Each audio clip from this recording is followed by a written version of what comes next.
सलाम। जी अलसी के चावलों दी पिन्नियां बेच रहे हैं बच्चों की रोज़ी वास्ते। भी आते बच्चे रोज़ी कमान वास्ते निकले हैं क्यों गुरबत ऐसा हाल होया पाया कभी इस तरह निकले नहीं सन ते हुण निकलना पिया है जो हालात होए। अज पहला दिन किसी को मजदूरी ते लैके लाइया ने इस तो पहले भी मजदूरी करना रेहड़ी लाना। रेहड़ी भाई कितों आई सी उधर ही गई चली ते हुण हालात का मुकाबला करने वास्ते सैकल कोल हैगी सी ते ए वाला काम शुरू कर लिया किसी को लैके ते मजदूरी। अज पहला दिन है ते मजदूरी ते निकले हैं अगों जिवें अल्लाह नूं मंजूर साडे नसीबां च की अजे तक तो हूँ पहला दिन सी ते लेट बहुत हो गए ये सर्दी का समान है ना तो रात को सही विके पता लगेगा कि बनता है।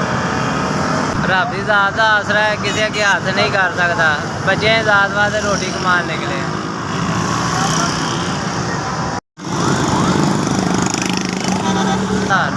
4000